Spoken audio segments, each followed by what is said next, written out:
Welcome to the Digital Marketing Mentor. I'm your host, Danny Gavin, and together with industry leaders and marketing experts, we'll explore the meeting point of mentorship and marketing. We'll discover how these connections have affected careers, marketing strategies, and lives.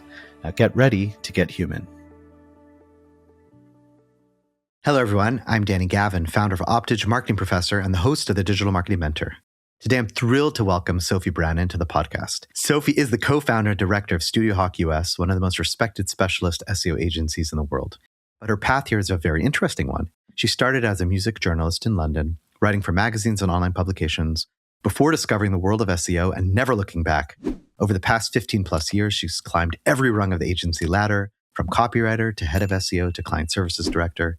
She's traveled the world on a career break, launched her own consultancy, led SEO at a major US e-commerce brand, and ultimately co-founded StudioHawk US based in Atlanta. Today, we're going to talk about the future of search in an AI world, what businesses consistently get wrong online, and how she leads with a relationship-first philosophy. Sophie, welcome to the Digital Marketing Mentor. Thank you so much for having me, Danny. I'm so excited to share my story and chat. All right. So your career story is genuinely fascinating. You started as a music journalist writing for publications in London. Can you paint a picture of that world and what you loved about it? I moved down to London. I moved out at 18, moved down to London. Just thought, I lived in a small town before that. I was like, I need city life. No, in my head, I was like, I'm always going to move to New York and it's going to be like, Sex in the City vibes and all of that. So moved down to London at 18. I didn't go to university or college. I just did like the qualification just out of school to get like it's called the NCTJ, which is like the National Council of Journalism. Got the gold standard in that. And then was just applying for like internships and like different things like that. And I have always been very interested in music. I was in a band for a little while. I was the singer of a band, always into rock music and stuff. I was always going to festivals and gigs, and being in London, it was like, a gig every night. And fell into a role with Kerrang Magazine, which was, a dream for me at the time. It's the magazine I grew up with, was always watching like Kerrang TV and Kerrang Radio. It's like a big kind of rock music channel in the UK. I absolutely loved it. And then was just writing for an online publication. And yeah, it was just crazy. I was working in a bar, like part-time. Then I was going to gigs in the evening and then writing up my articles and getting sent to festivals. And it was just incredible. But the downside was that they generally didn't pay that well. And they typically would pay by giving me gig tickets and sending me to festivals. And it was like, oh, it's a one-to-one. We send you there and you write the content. And that was kind of it. Yeah, long-term, that's not going to work. But I'm so curious, what is your favorite band? Generally speaking, there's a band called You Me at Six. And I've grown up with them. UK-based band, absolutely love them. They actually just broke up. So I was devastated last year. They did like a final farewell tour. And then Bring Me the Horizon as well. But I'm also into like really old school kind of like dad rock era, I call it. So I'm only 30. So like all of the music my dad grew up with and Electric Light Orchestra and bands like that too, I absolutely love. Outside of the money, what eventually pulled you away from journalism and into the world of digital marketing and copywriting? The money side of things definitely made a difference because I couldn't pay rent with gig tickets, right? And I was trying to like make a name for myself and I couldn't quite land a full-time role. It's so competitive in journalism. And then I ended up actually moving out of London to Chelmsford, which is about 40 minutes out of London, like another smaller city. And was kind of like a bit of a loss because everything at the time was, it was in office kind of working. So there wasn't a whole lot of like journalism stuff happening in this kind of smaller city. I fell into a copywriter role at an agency and I was like, oh, that sounds great. I can like write content all day and actually get paid for it, which is a new experience for me at like 19, 20. So yeah. Did you hear about it from a friend or was it like a job posting? How did you get in there? Job posting, yeah. So it was literally just scouring for everything. Again, I was working in a bar, but it wasn't very good like hours and things. It was very unsociable hours as like, working in hospitality generally is. I was just looking for something that was a little bit more 9 to 5. And I was like, right, what am I good at? Like, what can I actually do? I've done content. I have loads of experience in content. And it's full service marketing agency based like around the corner from where I lived, was looking for a copywriter as like an entry level role. And so I just applied for it, had a good interview with them, done a couple of pieces of content as like examples and managed to get the role, and that kind of kickstarted my marketing career. You spent a significant stretch at Absolute Digital Media, rising from the digital copywriter all the way to the client services director. What was it about SEO specifically that made you want to go deeper rather than stay on the content side? This is a really funny story, actually. Was in the copywriting side for a while, kind of moved up the rungs there, did a little bit of social media content as part of the copywriter role. Like that was new for me. So that was exciting. And as part of that, started to like speak to clients on the phone and things. Then was head of content for a little while, for a year or so, I think, year and a half, where I was just, starting to manage a team and starting to really build processes and all these kind of things. And the agency owners came to me one day and they were like, hey, a couple of our SEO account managers are actually leaving the company and moving on to other roles. You're good with clients, like you've worked with us for a few years now, like you speak on the phone to clients. Do you want to like jump into an SEO role? And I was like, no, that sounds awful. I absolutely don't want to do that. I was like, I don't want to talk to clients every day. I like my little bubble. Like I'm really happy like in this kind of area. And the more I thought about it, I was like, there's nowhere up from here in a content role. I'm already head of content. I think I was only like 20, 21 at the time. I was like, I don't really know what is art, like what's there for me after that point. And I've always been the kind of person that's like, I always want to keep pushing. I want to keep learning. I always want to do new things. Like I'm just very, like I don't stand still very often. I'm always like doing something new. So yeah, I eventually, after a lot of thought and a lot of people being like, just do it and see if you like it, I said, yes, I'll move into an SEO account manager role. And then, yeah, it just, got my first few clients, started to dive into more of like the technical side of things and starting to like just learn more. And I was like, wow, this is like endless. This doesn't stop changing. Like, this is crazy. So then a little bit later, you did something a lot of people dream about, but rarely do. You took a career break to travel and you started your own consultancy.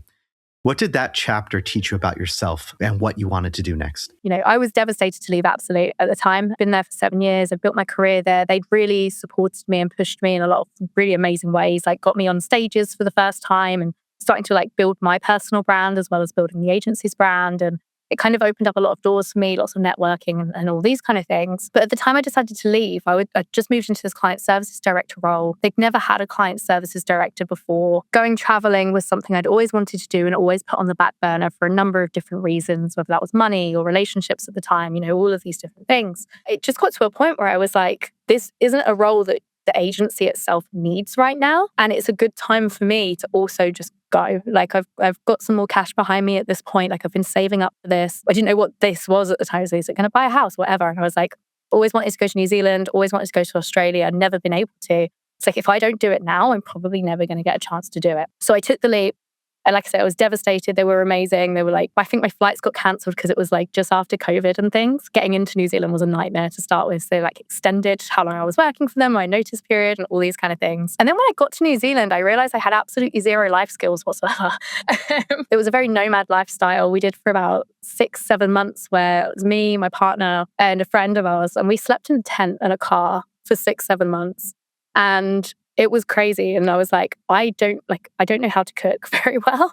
Like at the time, I was like, I don't even know how to boil pasta. Like I'd always had someone doing this stuff for me, right? Even like housemates and things at the time, I would just always be caught up with work. I just had no basic life skills. So going and doing and experiencing all of that actually taught me so much like personally about, okay, I need to actually grow as a person outside of just SEO and outside of my job. And I need to experience new things. And I need to like really just build up more of the practical side of myself. And it's funny because when I came back, there'd just be things like my sister was trying to put shelves up on the wall and she was like, oh, I don't know how to do this. So I just got the drill out and started putting the shelf up on the wall. And she was like, when did you learn how to do that? That's crazy. And it sounds so basic and silly, but it was just a big growth thing for me. At the time, again, just needed more cash. Like New Zealand's bloody expensive and we were running out pretty quickly. So I reached out to a few friends at the time that I had, one of them being Harry, who's now my co-founder with StudioHawk in the US, but he owns StudioHawk in Australia and London. And I'd met him just before I went traveling, actually. And I reached out to him in the Australian side of the agency and was like, hey, I'm in New Zealand. I'm in your time zone. Like I'm coming over to Australia soon. Do you have any part-time or like remote type consultancy work that I can, just support you guys and your growth and things like that, while also like continuing to fund my travels because I was just having the time of my life. And then, one thing led to another. I spoke to Lawrence, who was the general manager at the time, and we managed to get like a bit of a contract situation going where I was just working, say, like 20 hours a week kind of thing with them. And it just evolved from there. So, just learned loads of new practical skills and met new people and started to dive back into the consultancy side and picked up more clients and things like that along the way too. So then how did the move to the US and eventually co-founding StudioHawk US come about? When I eventually got back to the UK, at the time in the UK, at the time I left the UK actually, there was a big salary bubble that happened. And there was a big kind of marketing, especially digital marketing, like trend of everyone jumping agencies, moving into new roles, getting promoted, like salaries were inflated and all this stuff happened. But by the time I got back, that had burst completely. There was no real roles happening. There was not a lot of opportunities.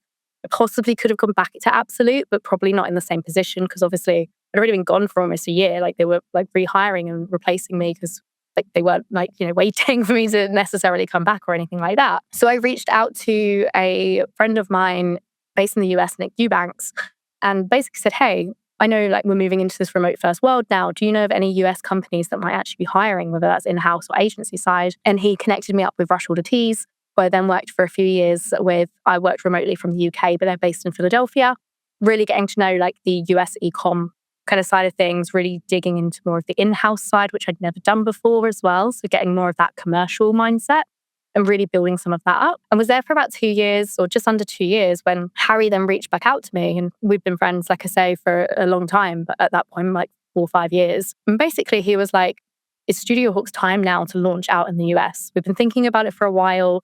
Timing was never quite right, but now it is. You've worked in the US for like the last couple of years. Prior to that, I'd obviously like at Absolute also had US clients and things like that at the time. He was like, do you want to be a part of this journey? And I was like, what do you mean? He's like, do you want to co-found this with me? I was like, okay, like, sure, let's do it. Like my heart's always been agency. And I think like, talking to Rush Order, my boss there, Matt, he also could see that my heart was always in agency side. And I was always just wanted to just go, always like, doing all this new stuff. So yeah, he was just like, we're sorry to see you go. They tried to counter, but we know that this is, where your heart is. So then we launched and that was that. What a colorful story and path. So cool. And it's another example of like where you start off. Often you have no idea where you're going to end up. Absolutely. But it's so cool. All right, so let's pivot. Let's talk about the evolving search landscape. So let's set the stage. In plain terms, how would you describe where search is right now in 2026? And what's changed most dramatically in the last couple of years? So I think the big thing and the big buzzword right now is AI, right? So everyone's talking about AI. Basically, every sales call I have at this point is, how do we show up on ChatGPT? All of our customers are on ChatGPT. Well, they're not, but like, sure, yeah, cool. That's the buzzword. Everyone wants to know about it. But there has been a significant fundamental shift leaning towards not necessarily just AI, but just new discovery channels for brands overall. And that's come from social media, TikTok becoming more of a search engine, YouTube becoming more of a search engine. Google search results pages have changed dramatically. They haven't been 10 blue links for years now. There's so many new SERP features coming in, lots of this zero-click kind of mentality where people are finding their answers without even having to visit websites and all these kind of things. And in 2026, that technology is just changing so rapidly. We've now got the idea of agentic commerce. So agents actually purchasing on actioning, whether it's booking hotels or whatever that is, without you having to do anything. And the bots are going to be doing this automatically. And that's coming into Google. That's going to be coming into ChatGPT. The search landscape is changing quickly.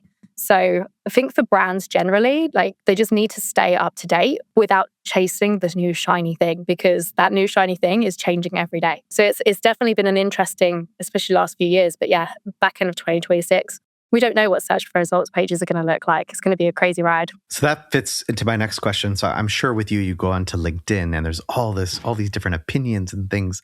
A lot of noise all around AI-powered search. So from your vantage point, leading an SEO agency, what's actually signals versus what's just hype and noise? And how can you see the difference between the two? There's been so much noise, especially when, I'm going to say back end of last year and kind of early this year, SEO is dead. SEO is dead. We don't need SEO anymore. Like brands are not going to get organic traffic anymore. Organic traffic is dropping. Like all of these kind of scary things all being posted out on LinkedIn. The fundamentals of SEO, having a very technically sound, fast, well, user experience structured site, having strong authoritative content and being and really owning your brand and being an authority in that space, whether that's, backlinks pointing to you, whether that's just brand mentions, listings, all these kind of things. That's core SEO, but that also influences the AI search realm too. So I think the biggest thing is to not get scared by all of this stuff and also look at the numbers a little bit more closely, because just because you as an individual or the CEO of a company only ever spends their time searching for things on ChatGPT or Claude or whatever it is, as opposed to Google now, doesn't necessarily mean the main customer base is going to be doing the same thing.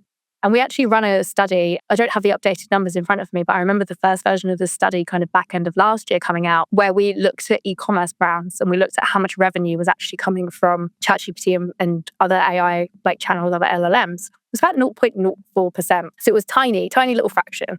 So yeah, just don't chase the shiny stuff. So for a business owner or marketer who isn't deep in the SEO weeds, how should they be thinking about AI search right now? What's the practical implication for them? So I think a lot of it is, as opposed to AI search replacing traditional search, it's a new channel. It's another way for your brand to be seen. And I think that's the biggest thing to capitalize. And it's the same way as what you'd think about your social media, the same as what you'd think about your paid. All of these different things are technically individual channels, but they all need to work together in a really holistic sense. SEO should never have been just floating over here doing its own thing while paid and social and email and all of these other channels were over here connected. SEO is now forcibly being pulled into that strategy, which it should have been anyway. And the same goes with LLMs and like AI search as well. It's like thinking holistically about your brand. How can my brand own the space, own my niche? What is my main USP? How do I really differentiate from competitors? And then pushing that out into all of your marketing channels. That's going to be the way brands are technically going to win as part of this kind of move into AI search. Whether that becomes like, 100% of revenue comes from AI or whatever that looks like in 5, 10 years, could be 3 years, could be 2 months, we don't know. But the main focus for brands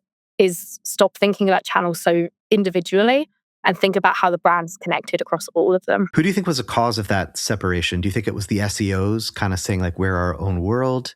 Or do you think it was everyone else kind of not knowing what SEO was or like looking? I think finance teams, quite frankly, because it's very difficult to attribute what goes in versus what goes out in SEO. It's very much a grey space versus something like a paid channel where you can see, okay, I have spent X amount of money, my return on ad spend is X amount, so therefore I can put X amount back in terms of my budget. So because of that kind of grey area with SEO, that then makes it very difficult for especially like C-suite individuals to justify putting more budgets and things like that into it. So because of that, they're starting to then, okay, what are my metrics that I need to care about for SEO? Because they're not going to be the same metrics as paid, or they're not going to be the same as email or whatever that is. But at the same time, you have companies investing millions in billboards, right? You can't actually say, I've put up 3 billboards and that's equated to X amount of revenue. Yet people are still investing in billboards. So the way I see SEO and like how we're going to pull that in more easily is we are going to need to think about revenue. We are going to need to think about those bottom line metrics because SEO should have always been looking at those things, but then also how SEO is implementing and integrating with other channels. Like how is that bringing down your ad spend because your quality scores are getting better on your Google ads, as well as how is that then, repurposing content for social media that's then going viral. There's all of these extra connections. So yeah, I think probably more C-suite finance, that's what then split that out. And then also SEO is being like, but SEO is better. It needs to all be pulled back in. So do you feel like the loss of the traffic metric, or not completely, but that going down, do you think it's actually going to make it easier for SEOs or harder? I think we need to move away from vanity metrics, and that's making it harder for a lot of SEOs. I think it's starting to expose bad practice in the SEO industry where traffic metrics and things like that were actually being massively inflated because one blog did particularly well. Did that blog drive any revenue? Probably not. At all. It's probably completely bloody irrelevant. But ultimately, we should be focusing on those bottom line metrics. And if SEOs have not been doing that, they're the ones who are going to be exposed. So yeah, it's going to be harder. It's going to be much harder for SEOs, especially if they haven't been doing the right things in the first place. And even when we're talking about, if we wanted to get super technical and we're looking at chunking in AI search and we start to actually break down like how LLMs actually work, a lot of that again is what SEO should have been doing in the first place. Well-structured content, like making sure your schema's right, like all of this stuff is stuff that SEO should have been doing. So if they weren't doing that, then yeah, it's going to be a lot harder for them. So I know you said that things change, right? We don't know what it's going to look like tomorrow, but where do you see search heading in the next 2 to 3 years? And what are you building currently at StudioHawk in anticipation for that? Yes, there's going to be a lot more AI in search results. The search features are going to be very, very different. We're already seeing so much change in that space. We've got new things being released all of the time. It's going to be very AI generated. It wouldn't surprise me if things like AI mode becomes the default experience in Google search results, to be completely frank. I think we're going to definitely see a big reduction in the amount of links and things on search results pages, which will therefore impact things like traffic. That being said, we will then probably see more of a shift within LLMs where they're starting to cite more because ultimately they need people to keep coming back and they need people to start doing these things, right? And then at the same time, we're going to see that big agentic switch. So businesses and brands are going to need to make sure that the checkout experience, for example, is not just good for users, but bots can actually navigate from start to finish. Same as like filling out forms and booking inquiries, things like that. Again, making sure those kind of elements, if they're completely built with JavaScript, it's probably like bots aren't going to be able to crawl it, or at least not efficiently, right? So that's where I see a lot of search moving to. I think brands, again, need to focus on that bigger picture. Like, how do they build their brand? How do they own that space? And then in terms of prioritization, I definitely see more internal use of AI tools in order to be more effective. So at StudioHawk, we are building something at the moment that I can't be too specific about because it's very at kind of early stages. But ultimately, what is, we're going to be looking at leveraging AI so much more internally, but not necessarily just to make us like, oh, we're going to be really profitable and we can charge clients the same amount and do less work because we've got bots doing it. It's about actually actioning things so much faster so clients see a return on investment a lot quicker than what they did before. It may get to a point where to see SEO impact, it may not be 12 months, it may be 6 months, it may be 3 months. We can start getting a lot more of these high impact move the needle tasks done quicker. And our SEO specialists are going to be more strategy, they're going to be more quality assurance, they're going to be more human connection. And that I don't think that's ever going to go away. Like having the need for someone to really understand businesses' challenges, a businesses, like everything to do with the business, like how they operate, like how all of the teams are connected. AI bots can do a decent job of that, and I'm sure it's going to get better. But a human's always going to want to have a human connection at the end of the day, whether that's someone to they then complain to or whatever that looks like. Even me personally, like if I have to go through customer service, I'm always like, speak to a human, speak to a human, I don't want to speak to the AI bot ever. I never want to speak to an AI bot. So I think having that human connection is going to be vital. Yeah, I think one of the things that is going to affect is entry level, because typically entry level or interns come in and they were, people, they learn on the job, but also by taking those tasks that, the expert doesn't want to do. At this point in time, we can get AI to do a lot of that. So I think a lot of firms hopefully are still going to be in the world of, we still want to bring in interns and yes, we may not need them to do the tasks that are at the bottom of the totem pole, but we'll bring them in another capacity or, bring them in to bring them up. So I'm sure there'll be certain agencies that aren't going to do that, but hopefully there are businesses and companies that still do that so that we can increase and give opportunities to new people. Absolutely. Yeah. And I mean, with StudioHawk as well, like our whole mentality is we hire wholesome nerds and we typically train people from the ground up. So we don't obviously we have to build out a senior team and we hire a lot of senior people. But even like our general manager who runs the London office was a junior in Australia for a couple of years before he then made the move over to London. And a lot of our junior kind of specialist talent are now head of departments and like leads and things like that. We have a really good system of like how we train people the StudioHawk way, teach them SEO, but then like help them along their own career path. And that's not something I ever see changing. Maybe we don't need to hire as much in the US as what we did in Australia to start with, because we do have a lot of these automations. That's definitely a possibility in terms of headcount. But I definitely still see a big use case for like training juniors and mentoring juniors and pushing juniors through from the ground up, because you need those fresh ideas. Like someone who's 30, 35, 40, 50, they're not necessarily going to be like, oh, I'm all over TikTok or like whatever the next like trend on channel is going to be. Someone younger than them can come in with this new, amazing, creative idea that could take the brand to the next level. I think we're always going to need that kind of junior level, regardless of what tasks are there for them. Talking about juniors, on this podcast, we hear mentorship defined in many different ways. How would you define a mentor? I think a mentor is someone who's always there to listen and to support. It's not always necessarily as well about mentoring their skills as such, or in terms of like, oh, this is how you do this particular task. There is an element of that, definitely. But I think a lot of it is more, okay, I've identified where your strengths and your weaknesses are based on my experience in the industry and the amount of people I've like spoken to and trained and teams I've managed and all of these things. And then directing them towards where they want to go, whether that's just genuinely being there to listen, whether that's training, like, from a work perspective, whether that's supporting them almost in their personal life to a degree as well. Like some of the best mentors I've had, I consider genuinely good friends. And if I'm having a personal issue as well as a work issue or something like that, I'd happily give them a call. And I met them through work and things like that, Being that supportive arm is how I would describe a mentor, 100%. So you've mentioned that previous bosses gave you significant opportunities for growth and pushed you into things like public speaking for the first time. Can you tell us about a specific moment where someone believed in you before you believed in yourself? Absolutely. And I think that's probably going back to when I was at Absolute. Ben and Lou were my old bosses there, and they gave me that opportunity to move into SEO.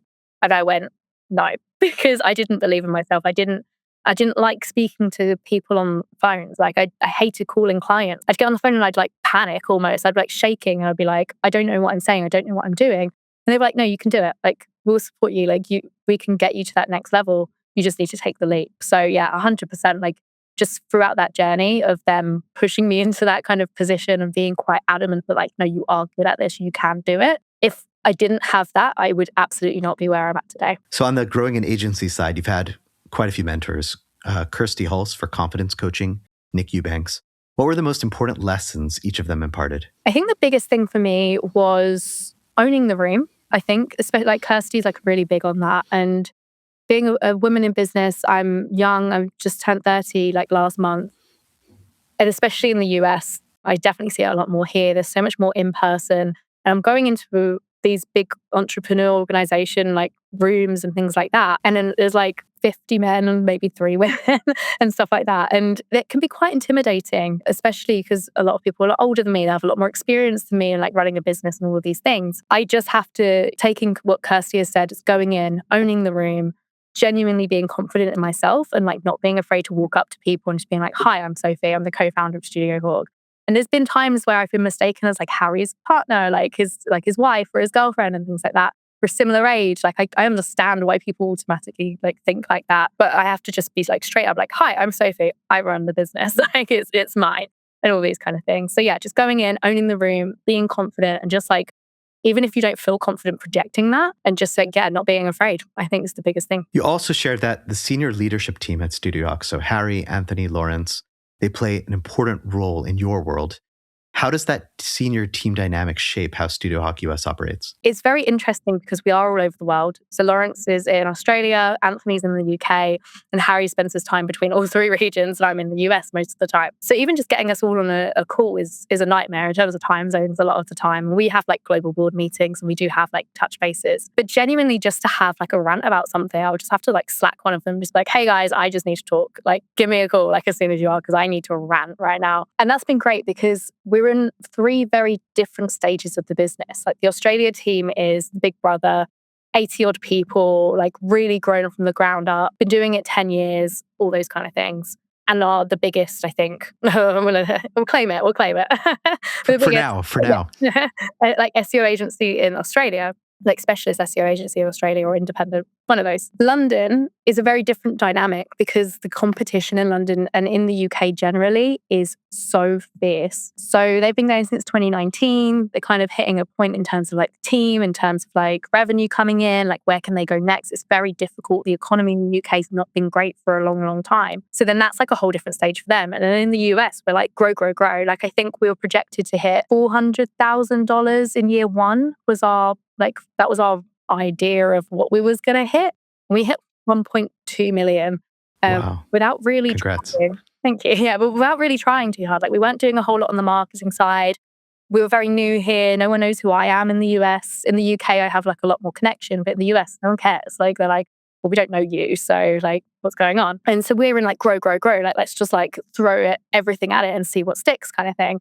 So being able to learn from each of the region's experiences has really also helped me to shape like what I'm doing in the US, like what works in Australia, what doesn't work in Australia. A prime example is Australia never did time tracking to start with, like in terms of their individuals. So their utilization and things like that, there's something they're really working through. And in the US, I was like, what do you mean you don't do time tracking? We're doing that from day 1. So there's always been like a part of our kind of process. So I've really been able to like learn from each of them individually, because they each have their own strengths, they each have their own personalities, and taking the best of everything and building that in the US is essentially my strategy. It's like, what can I learn from everyone and how can I make this the best it can be in the US? Are there ever scenarios where like there's like a really good strategist in Australia and like you have this problem in the US and like you pull them on a project. Does that ever happen? Yeah, we don't necessarily pull them into projects, but we always will like throw troubleshooting questions at people if we need to, and same vice versa. We have like in our Slack, we've got global channels as well as like our own individual like regional offices as well. We're trying to connect them as much as possible. We had our head of operations in the UK go out to Australia for like 3 weeks, try and really learn from the leadership team there and all of those kind of things. We have a really nice base in the US, and we've had some of our Australian team come over and do in-person training and stay with the team for like a week or two. And we're hopefully going to get some of the UK team over here too, and then send the US team out as well. So we're trying to really connect the dots globally, because that's a really big win for us. Like we have so much talent and so much experience to tap into. Everyone in StudioHawk, bar a couple of office and marketing people, are SEO specialists, all in different parts of their journey. Some are seniors and have been doing it for like 5, 6, 7 years. Some are juniors and coming in from the ground up. We try and do coffee catch-ups. We try and just like do something to connect everyone all together and just leverage the experience that we have.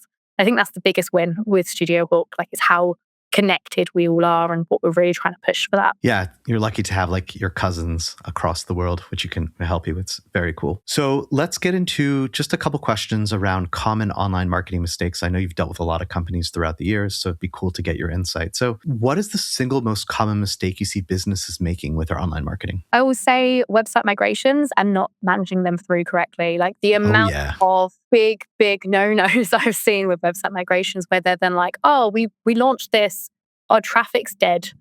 Can you come and fix it? It's like, if you just involved us a few months ago, we probably could have stopped that from happening. Honestly, it is amazing to me to this day how many issues can come across from a website migration if it's not handled correctly. So definitely that. Is there a pattern in the mindset or assumption that leads businesses astray? Is there something they believe about search or content that simply isn't true? Less is more, I think, most of the time.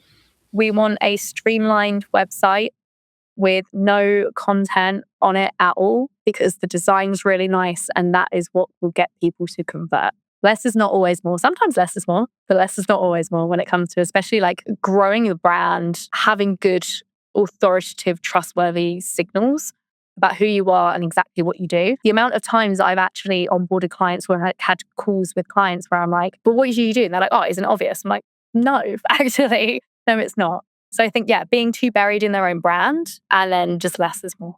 It's not always less is more. And the less is more, do you feel like that's the same thing with actually producing content on a site, right? There was a strategy for a while, push out as much as you can. Today, it might not be the right thing. What do you say about that? Yeah, again, it's very dependent on the brand itself and the strategy and who they're going after and the industry and the niche. There's so many variables to this. For some brands, more is better, because they're able to actually really define, we are the experts in this field, this is everything you need to know.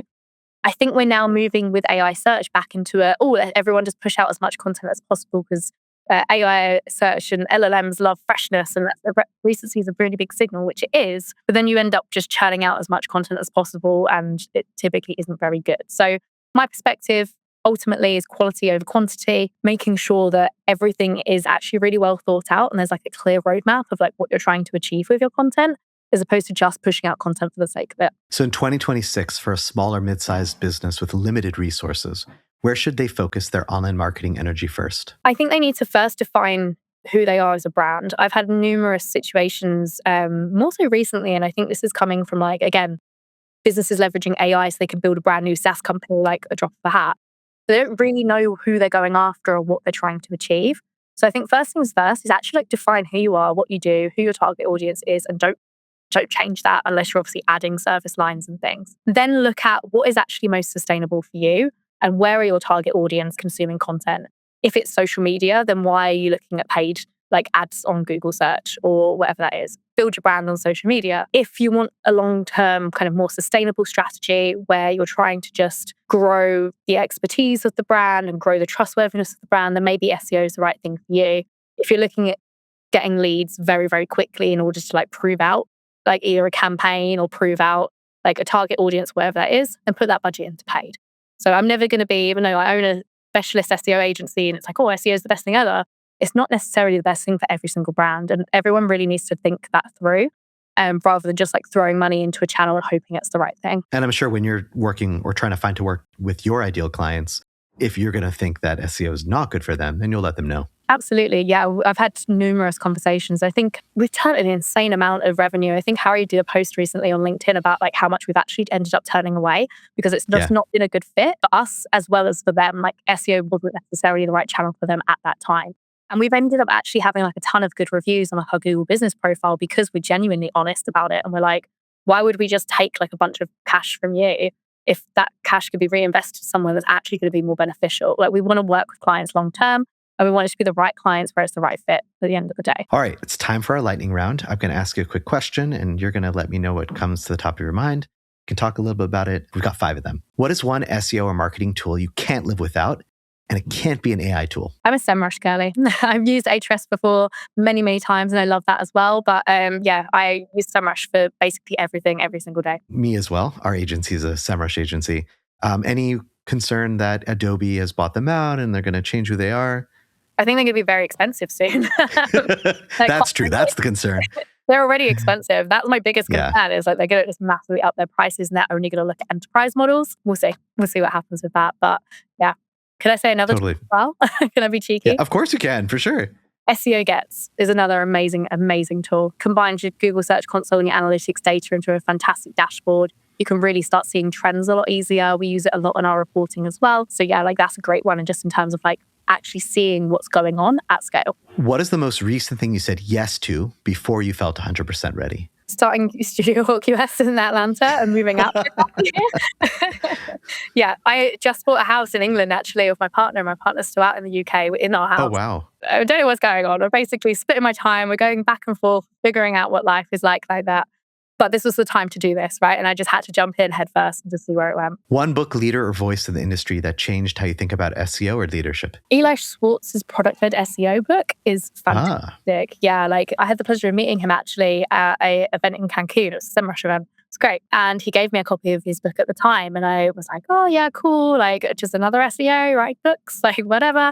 It's fantastic. Like really just thinking, especially more for like the smaller brands who are just like 1 or 2 product brands, like how you can then build a strategy and think more commercially. And that commercial thinking is probably the biggest miss in the SEO industry right now. And this is where like AI is really going to start impacting, like, again, the SEO agencies who weren't necessarily doing the right things because we all have to think commercially. It's like, what are we getting bottom line out of this? So yeah, that's been really inspirational in terms of how you think about strategies and like actually build out more of that product-led focus. Very cool. Eli actually moved right around the block during COVID. I hung out a lot with him for about a year or 2 when he lived in Houston. So got to get to know him better. And I agree, he's great. Yes, so smart. In one word, what is the most important trait for an SEO leader to have right now? Adaptability, simply because things are changing so fast. You cannot physically be stuck in your ways. Your processes need to change. How you think about SEO needs to change. Types of clients you might get on might need to change. The team, the structure, all of that is probably going to have to change. So yeah, you have to just be as adaptable as possible. And the final one is you started as a music journalist. What did that world teach you that you still use every single day today in marketing? Honestly, like structuring content correctly. Like quite frankly, like, oh my goodness, sub-editors at journalist publications. They were tough. They are tough because I did like local and regional news as well as the music stuff too. And oh my goodness, like even just like down to like tiny little grammar thing. And then obviously being from the UK and coming out to the US, your grammar is all different. Like this way you spell words is all different. So that's also been a crazy learning experience. But yeah, like genuinely structuring content, making it engaging. Like that's a skill that I've then been able to teach to all of our copywriting team and things like that, just essentially from that experience. I always say that SEOs have a journalism or English background or make some of the best. And obviously the proof's in the pudding. That's really cool, Sophie. Very definitely. So before we wrap up, what's your next big project? What are you currently building or working on at StudioHawk US? Next big project is more automation within the agency, like how we can be more efficient and do more for our clients at a faster pace. I think that's going to be the really, really big thing. And then again, looking more at the globalization, like how we can get StudioHawk US to like the next level. So we hit a really good goal in year 1. I would love to double that, a lot more in year 2. I'm very ambitious for a lot of this stuff. I'm like, oh, I want to keep going. There's never really a ceiling for me in terms of achievements. It's like, what can we do next? How can we take it? And then just like building that globally as well. It's like, how can we combine everything and everyone all together? Very cool. Yeah, I find that you have to put it out there, even if it seems like it's a big, audacious goal, right? But yeah, that's cool. Keep shooting for the stars. Absolutely. So Sophie, where can people connect with you? LinkedIn is probably the best. It's the one I'm most active on. Just Sophie Brannon on LinkedIn, or I've also got Instagram, Sophie Brannon SEO. I post a little bit about, day-to-day life, and we're going to be doing more video content and things like that coming out over the next few months too. So yeah, those are the best places. Very cool. And I look forward to catching your content as well. So thank you, Sophie, for joining us and helping us demystify the future of search, and for reminding us that the best careers, like the best SEO, are built on genuine relationships and keeping your eyes open to all the wonderful opportunities that are out there, and maybe traveling a little bit here and there as well, because that can help. But thank you for joining. Thank you, listeners, for tuning in. We'll speak with you next time. Thank you for listening to the Digital Marketing Mentor podcast. Be sure to check us out online at thedmmentor.com and at thedmmentor on Instagram. And don't forget to subscribe on Apple Podcasts, Spotify, or wherever you listen to your podcasts for more marketing mentor magic. See you next time.